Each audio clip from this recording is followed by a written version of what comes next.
Hello everyone, मैं हूँ doctor Deepti. बहुत सारे लोगों को ये तकलीफ होती है कि बहुत सारे पेशेंट आके बताते हैं कि उनकी जो पेशाब है वो कंट्रोल करने के बावजूद भी निकल जाती है, ठीक तरीके से कंट्रोल नहीं कर पाते हैं। और बच्चों में तो ये समस्या हो जाती है और ये नॉर्मल भी होता है। 15 साल के बाद के बच्चे जो होते हैं, मैक्सिमम 15 साल के जो बच्चे होते हैं उस तक ये एकदम नॉर्मल होता है, लेकिन उसके बाद ये गंभीर समस्या हो जाती है। लेकिन अगर यही समस्या एडल्ट्स में होने लगे तो ये तो बहुत एबनॉर्मल चीज हो जाती है। और अगर इस तरीके की कंडीशन होती है कि वो अपने पेशाब को बिल्कुल भी कंट्रोल नहीं कर पा रहे हैं, यूरिनेशन जो है वो बिल्कुल भी कंट्रोलेबल नहीं है और निकल जाता है कभी भी, जब भी कभी वो बाहर होते तो काफी एम्बेरेसमेंट फील भी होता है उनको, तो ये बहुत ज्यादा एबनॉर्मल कंडीशन होती है। और इस कंडीशन को मेडिकल टर्मिनोलॉजी में हम कहते हैं एनियोरोसिस। इसका मतलब है अपने आप ही आपकी यूरिनेशन हो जाना या अपने आप ही पेशाब का बाहर निकल जाना। इस वीडियो में हम एनियोरोसिस के ही बारे में बात करने वाले हैं और इसकी कुछ homeopathy medicine, 5 best homeopathy medicine के बारे में हम थोड़ी सी चर्चा करने वाले हैं। तो चलिए हम इस वीडियो को शुरू करते हैं।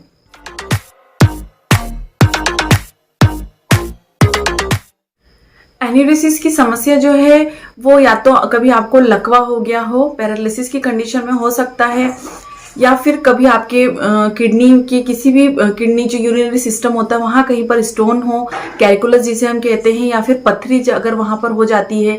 यदि कभी जैसे बच्चों को ऐसा होता है कि उनके पेट में कीड़े पड़ जाते हैं, वर्म इन्फेस्टेशन हो जाता है, तो बड़ों में भी ये समस्या होती है। वर्म इन्फेस्टेशन की वजह से भी ऐसा होता है, इरिटेशन होता है इसकी वजह से। यदि कहीं इंजुरी या ट्रॉमा हो जाता है यूरिनरी ट्रैक्ट के आसपास आपका कहीं पर भी, या फिर इन्फ्लेमेशन हो जाए या किसी तरीके का इन्फेक्शन हो जाए, तो ये सारे कुछ कंडीशन या फैक्टर्स होते हैं, कॉजेस हो सकते हैं जिसकी वजह से आपको एनियोरोसिस की प्रॉब्लम जो है हो सकती है।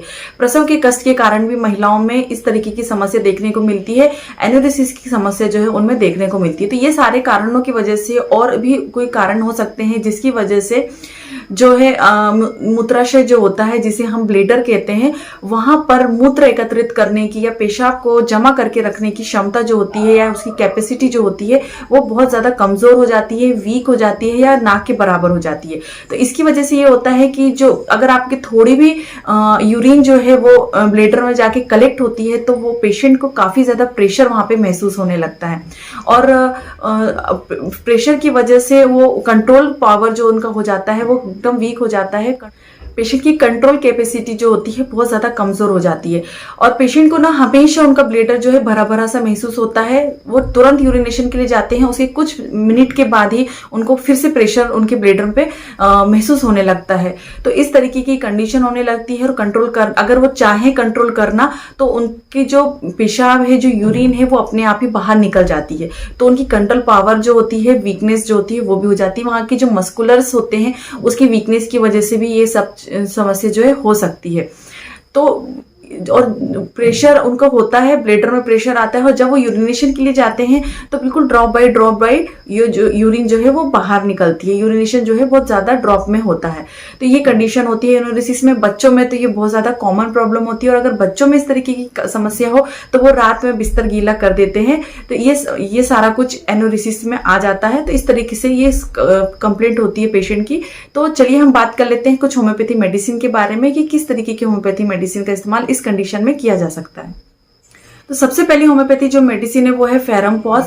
जब पेशेंट को इतना ज्यादा कंट्रोल ना हो पाए कि वो 1 मिनट या 1 सेकेंड भी कंट्रोल नहीं कर पाता है और पेशाब बिल्कुल निकल जाती है, बहुत ही ज्यादा पावर जो होती है, उनकी कैपेसिटी जो होती है कंट्रोल करने की बहुत ज्यादा कमजोर होती है और बिल्कुल भी कुछ मिनट के लिए भी वो पेशाब या यूरिनेशन को नहीं रोक पाते हैं और कंट्रोल जैसे भी करने की कोशिश करते हैं उनकी यूरिन जो है वो पास आउट हो जाती है।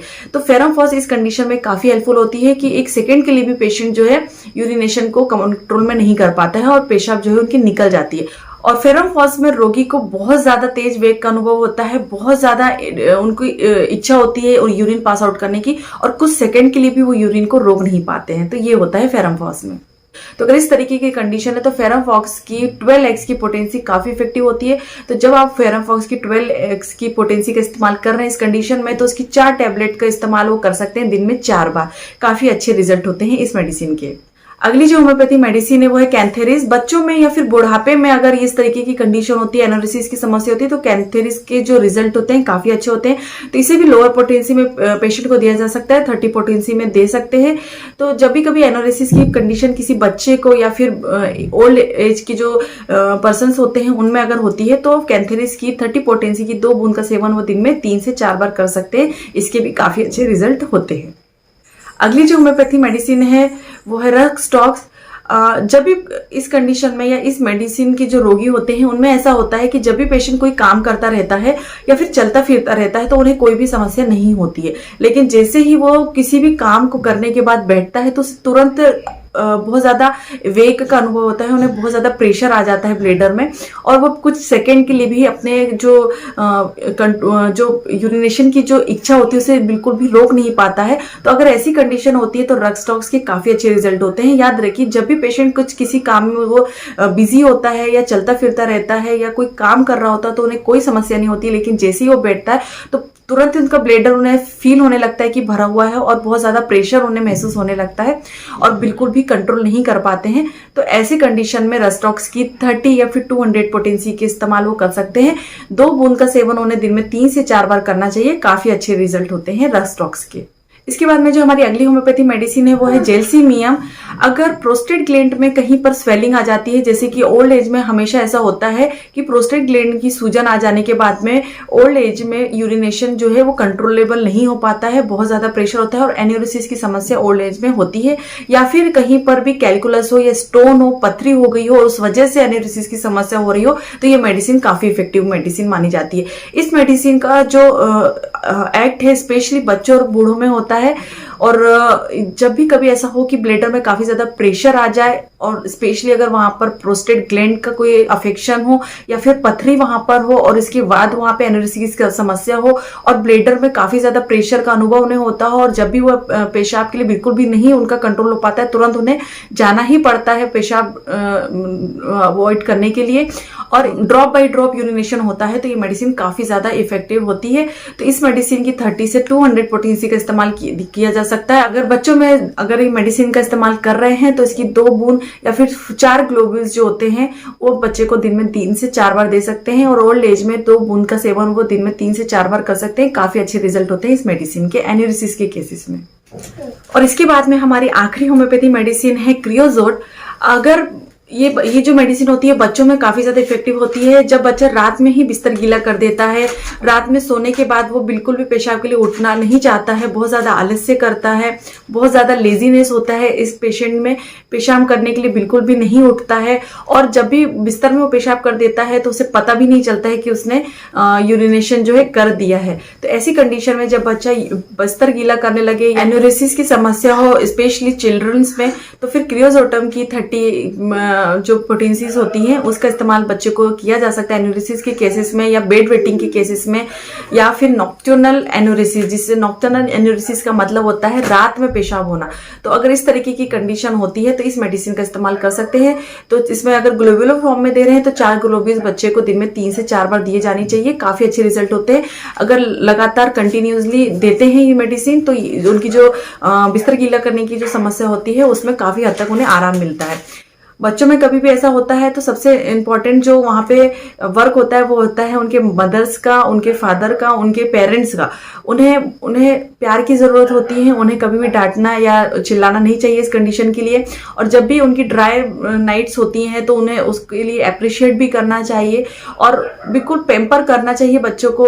अगर आप उन्हें बहुत ज्यादा डरा के रखते हैं, कभी कभी ऐसा होता है क्रियोजोट में स्पेशली, अगर वो डराने सपने देख लेते हैं तो उन्हें पेशाब जो है निकल जाती है और उन्हें पता भी नहीं चलता है। अगर डरावने सपने की वजह से होता है तो क्रियोजोट भी दी जाती है। तो पेम्परनेस की काफी जरूरत होती है। अगर आप उन्हें डांटेंगे तो वो फिर डर कर और वापस वही चीजें करते हैं। तो इस बात का ध्यान रखना चाहिए पेरेंट्स को। और इस तरीके की होम्योपैथी मेडिसिन का इस्तेमाल वो करके इस समस्या से छुटकारा पा सकते हैं। काफी बेनिफिशियल होम्योपैथी मेडिसिन है। तो ये था एन्यूरिसिस के बारे में मेरा वीडियो और कुछ होम्योपैथी मेडिसिन जो कि काफी इफेक्टिव होती हैं, उनके रिजल्ट्स भी काफी अच्छे। तो आशा करती हूँ आपको आज का मेरा ये वीडियो पसंद आया होगा, और यदि अच्छा लगा है तो लाइक शेयर करना बिल्कुल मत भूलिएगा। इसी तरह मैं अच्छी अच्छी वीडियोज के साथ में आती रहती हूँ। इसके बाद मिलूंगी नेक्स्ट वीडियो में। तब तक के लिए बाय बाय। अपना ध्यान रखें और खुश रहे। धन्यवाद।